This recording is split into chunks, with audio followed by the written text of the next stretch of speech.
Assalamualaikum warahmatullahi wabarakatuh.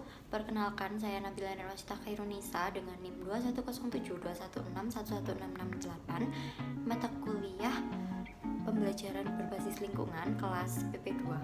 Di sini saya akan menjelaskan terkait pembelajaran geografi pada abad 21, yang mana pembelajaran ini itu tidak hanya berpusat pada kemampuan kognitif, tetapi juga mencakup sejumlah keterampilan personal dan juga sosial, seperti yang biasanya disebut dengan 4C, atau yang pertama ada critical thinking, communication skill, creativity, dan juga collaboration. Tujuan pembelajaran geografi ini adalah untuk membekali siswa dengan pengetahuan keterampilan secara perspektif geografi dalam mengidentifikasi masalah dan mengajukan pertanyaan geografis. Berdasarkan tujuan itu tadi, maka dirumuskan 3 pilar utama pembelajaran geografi. Yang pertama ada geografi konten, yaitu berkaitan dengan materi atau apa yang akan dipelajari dalam geografi. Yang kedua ada geografi skill, yang meliputi keterampilan siswa dalam mengidentifikasi masalah, kemampuan mengumpulkan data, kemampuan menganalisis data, dan kemampuan mengatur atau mengolah data. Sedangkan yang ketiga ada geografi perspektif, yang mana geografi perspektif ini adalah cara pandang siswa terkait pembelajaran geografi yang akan dipelajari. Selanjutnya untuk pendekatan pembelajaran geografi pada abad 21, yang pertama ada pendekatan berbasis teknologi, yang mana itu memanfaatkan teknologi yang ada pada masa ini. Ada juga pembelajaran berbasis proyek, pembelajaran kolaboratif, pembelajaran aktual, pengembangan keterampilan kritis, dan juga evaluasi berbasis kinerja. Selanjutnya adalah metode dan juga model pembelajaran geografi pada abad 21 ini. Untuk metode pembelajaran itu dapat diartikan sebagai cara yang digunakan untuk mengimplementasikan rencana yang sudah disusun dalam bentuk kegiatan nyata dan juga praktis untuk mencapai tujuan pembelajaran. Sedangkan model pembelajaran adalah suatu rencana atau pola yang digunakan dalam pengorganisasian pengalaman belajar, perangkat pembelajaran untuk mencapai tujuan, dan berfungsi sebagai pedoman bagi perancang pembelajaran dan para guru dalam merancang dan melaksanakan pembelajaran. Dalam model-model itu tadi tentu saja banyak sekali jenisnya. Di antaranya ada pembelajaran berbasis proyek, yang mana dirancang khusus untuk situasi di mana peserta didik perlu menyelidiki permasalahan kompleks dan juga memahaminya. Selanjutnya ada juga model pembelajaran problem based learning, yaitu model pembelajaran yang di dalamnya dilibatkan sasaran didik untuk berusaha memecahkan masalah dengan beberapa tahap metode ilmiah, sehingga siswa mampu untuk mempelajari pengetahuan yang berkaitan dengan masalah tersebut, dan sekaligus siswa diharapkan mampu memiliki keterampilan dalam memecahkan masalah. Selanjutnya ada model inquiry based learning, yang mana model ini itu menuntut peserta didik untuk terlibat langsung dalam fenomena dan kasus kehidupan nyata tanpa membekali mereka dengan teori tetap. Jadi peserta didik dituntut untuk mampu menghasilkan aturan dan teori pemandu berdasarkan pengamatan mereka terhadap kasus atau fenomena tersebut. Selanjutnya ada model discovery learning, yang mana model ini itu peserta dianggap sudah memiliki pengetahuan dan pengalaman sebagai dasar pengembangan pengetahuan baru yang akan diperoleh. Selanjutnya untuk sumber belajar pada abad 21, yang mana sumber belajar ini sifatnya information exchange atau pertukaran informasi yang mengutamakan critical thinking dan information decision making. Sumber belajar pada abad 21 ini sangat didominasi dengan elektronik dan juga perangkat digital, dan guru bukan merupakan satu-satunya sumber belajar lagi. Siswa dapat memanfaatkan sumber-sumber digital baik offline maupun online, baik produk berbasis teknologi, baik audio maupun audiovisual. Selanjutnya yakni terkait dengan media pembelajaran, yang mana banyak sekali contoh media pada abad 21 ini. Diantaranya ada virtual reality atau VR dan augmented reality atau AR, yang membuat pengalaman geografi yang mendalam dengan menggunakan VR dan AR, di mana siswa dapat mengunjungi tempat-tempat di seluruh dunia atau melihat lapisan informasi tambahan melalui perangkat elektronik tersebut.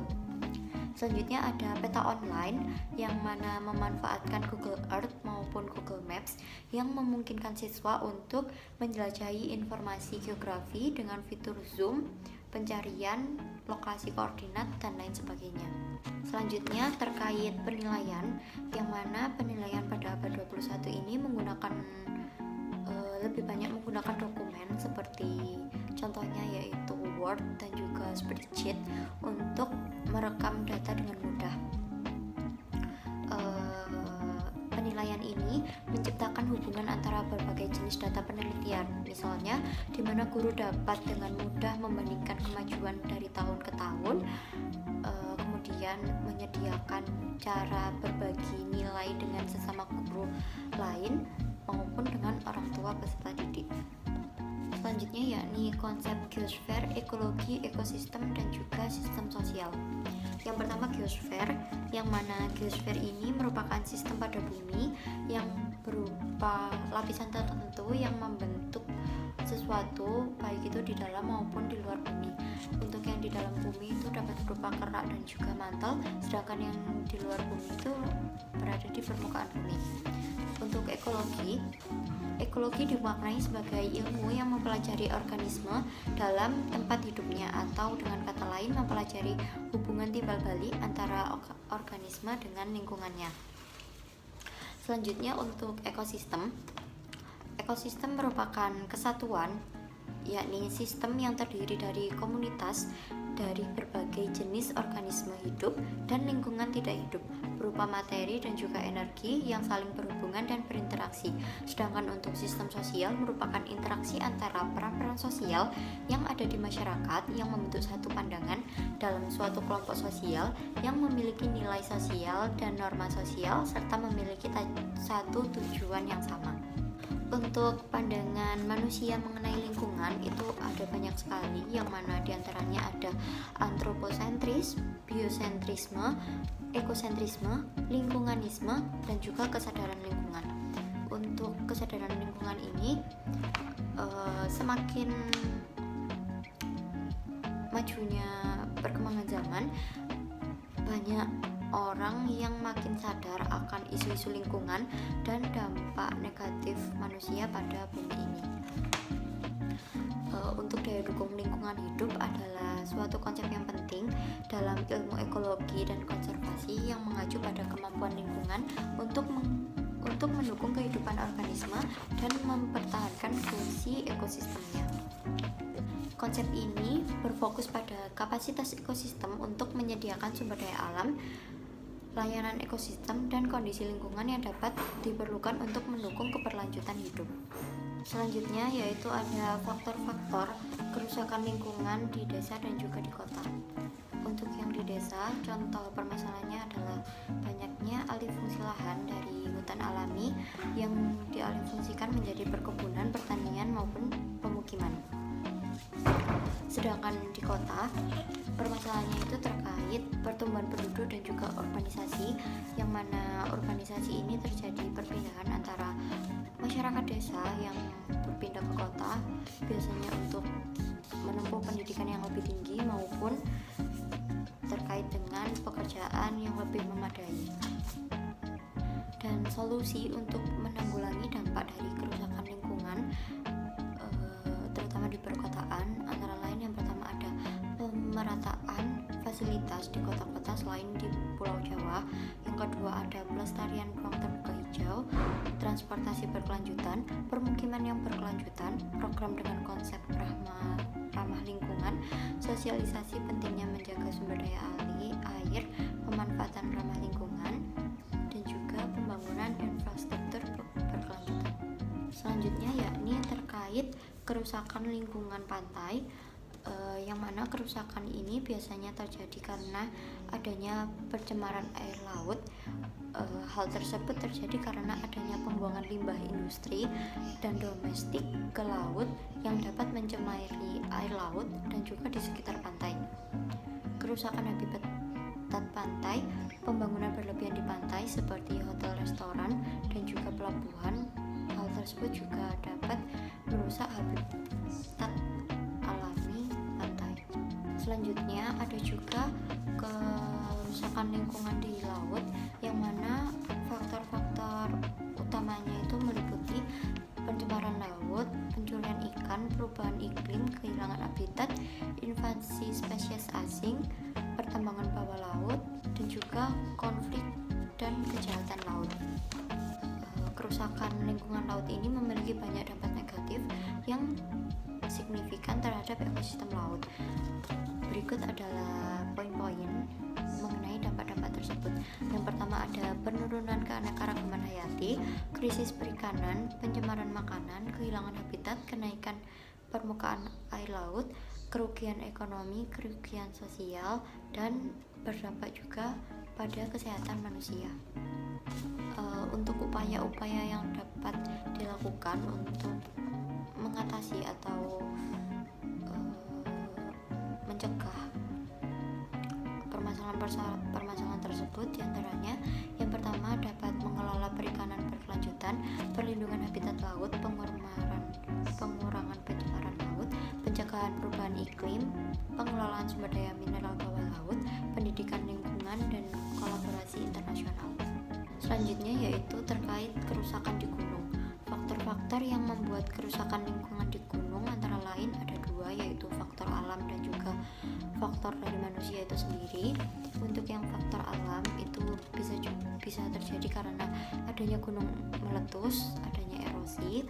Untuk faktor manusia biasanya terkait penggundulan hutan, aktivitas tambang secara ilegal, pencurian flora fauna, melakukan pembakaran lahan yang tidak bertanggung jawab, dan alih fungsi lahan yang tidak bertanggung jawab.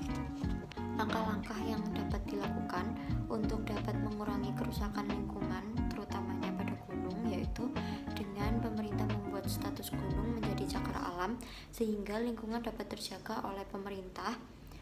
Kemudian adanya penetapan peraturan yang ketat terkait pengelolaan lahan, melakukan sistem agroforestry agar dapat saling menguntungkan antara manusia dan juga alam, melakukan kegiatan penghijauan kembali lahan yang gundul, menggunakan tindakan tegas terkait oknum-oknum yang tidak bertanggung jawab. Selanjutnya yakni upaya penanggulangan kerusakan lingkungan. Yang pertama ada remediasi dan bioremediasi lingkungan. Ada juga kampanye peduli lingkungan dan aksi nyata. Yang ketiga ada pembuat kebijakan atau peraturan terkait kerusakan lingkungan. Yang keempat terkait penguatan program reboisasi dan rehabilitasi lahan. Untuk pembangunan berkelanjutan itu terdapat 3 pilar utama, yang mana ada lingkungan, sosial, dan juga ekonomi. Pada pilar lingkungan bertujuan memastikan bahwa tindakan pembangunan tidak merusak atau menguras sumber daya alam yang tidak dapat diperbarui serta menjaga keseimbangan ekosistem alam. Untuk pilar sosial fokus pada kesejahteraan dan keadilan sosial. Pilar ekonomi melibatkan pertumbuhan ekonomi yang berkelanjutan yang dapat mendukung pembangunan sosial dan menjaga keberlanjutan lingkungan. Untuk studi kasusnya dapat diambil seperti analisis dampak wisata berkelanjutan. Siswa melakukan analisis dampak dari pariwisata pada suatu destinasi, yang mana mereka mengidentifikasi dampak positif dan juga dampak negatif dari adanya pariwisata tersebut, termasuk dampak lingkungan dan juga dampak sosial. Selanjutnya, mereka dapat merancang strategi pengelolaan pariwisata yang berkelanjutan seperti pengembangan ekowisata